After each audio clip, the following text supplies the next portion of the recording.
Today I stand here as your king on a proud day for Camelot and a proud day for the woods, he said, amplified by one of Merlin's white stars. Under siege by a villain who threatened our way of life, we came together to stop him, Camelot and the woods, good and evil, ever and ever. Not just with our army built from my kingdom and yours, but also with a loyal group of friends at my side. Friends whose fairy tale the historian is waiting as we speak. And when that tale ends at the close of this celebration, the pen will have told the story of a team of peers who gave up their own quest for glory to set off a bigger and more dangerous one. A team who not only succeeded in that quest, but achieved a glory bigger than any one of them might have attained on their own. People of Camelot, people of the woods, I present to you Dean Clarissa Dauphin of the School for Good and the crew of the Eye Grain.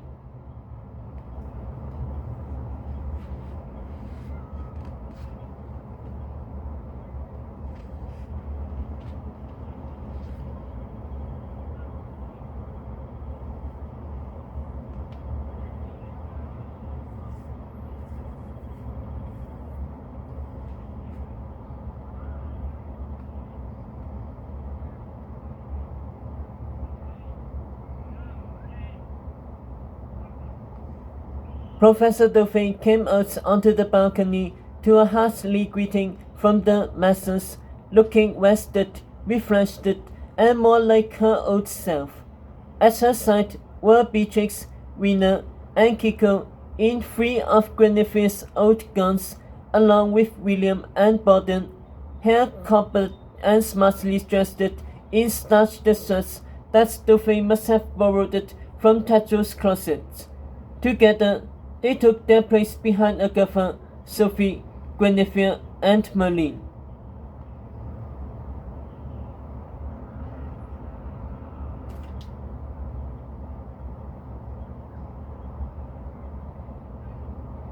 Tetros waited for the last three members of the crew to emerge. The archway stayed empty, Excalibur glinting silently from its glass bars overhead.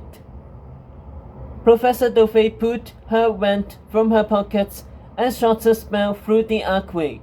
A collective yelp echoed, followed by Hester and Adele and Dot shuffling onto the balcony in pastel-colored dresses, their hair curled and primed like poodles.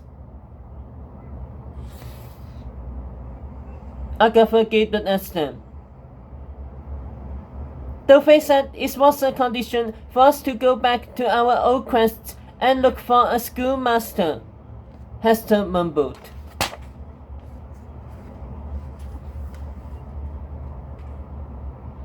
Tetros cleared his throat, returning to the crowd. Whenever my father had a great victory in battle, he invited the people onto the grounds of the castle to share in that victory.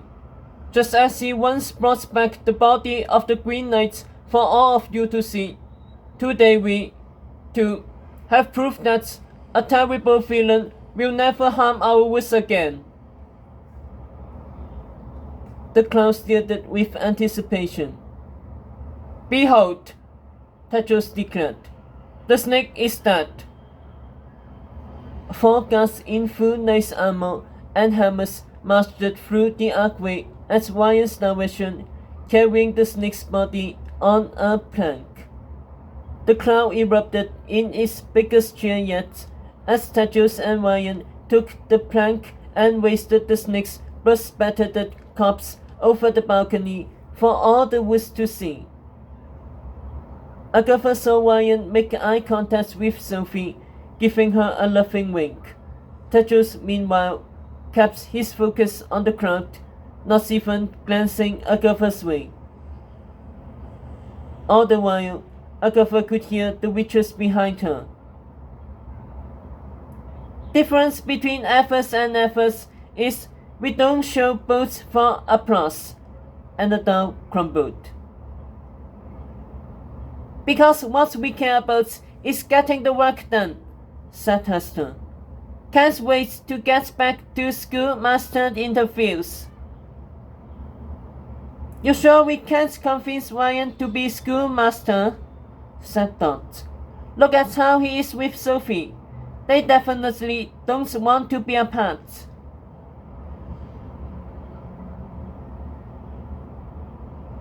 That's right. Long-distance relationships never work. Plus, he'd have a lot more power as a schoolmaster than as a knight, said another. Besides, I can't think of a better candidate. Hester, can you? He's already proven he can bring good and evil together. Dot appeared to Hester. Sophie loves him, and Sophie listens to him. Around him, she's calmer, nicer, and less of a lunatic. What more could you ask for in a schoolmaster? For once, Hester didn't argue with them. Maybe we're at the end of our quest after all, she said finally. Does this mean I have to go back to teaching history? Said Hunt. Does this mean I have to go back to being a first year? Said Nicola. The group snickered. Sophie's assigning my team a new quest to be a peacekeeping force near the 4 Points, said Kiko. Sophie's sending me and Wiener to help rebuild George Julie after what the pirates did to it, said Beatrix. It'll be strange not being all together anymore, said Hunt. Coming on this quest felt like school again. Only this time, I actually liked you guys. We'll all be at Agatha and Tetra's wedding, won't we? Said Nicola.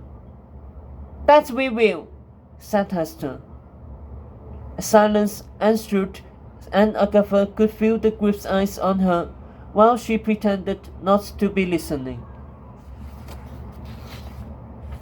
Sophie had certainly been listening, though, because she squeezed Agatha's wits and whispered to her.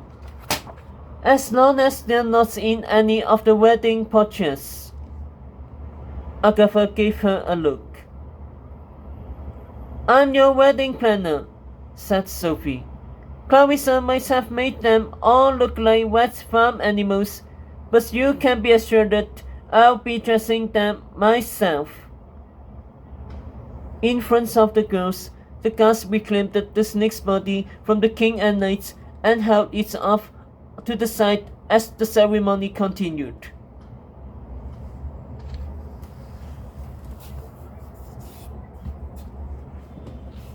And now for our final tradition that comes at the end of every victory. The exchange of gifts between king and knight. Tetris announced to the people. In so many of his battles, my father fought alongside his greatest knight, Sir Lancelot du Lac. Lancelot was killed at the hands of the snake, but his legend will live on. He looked at his mother.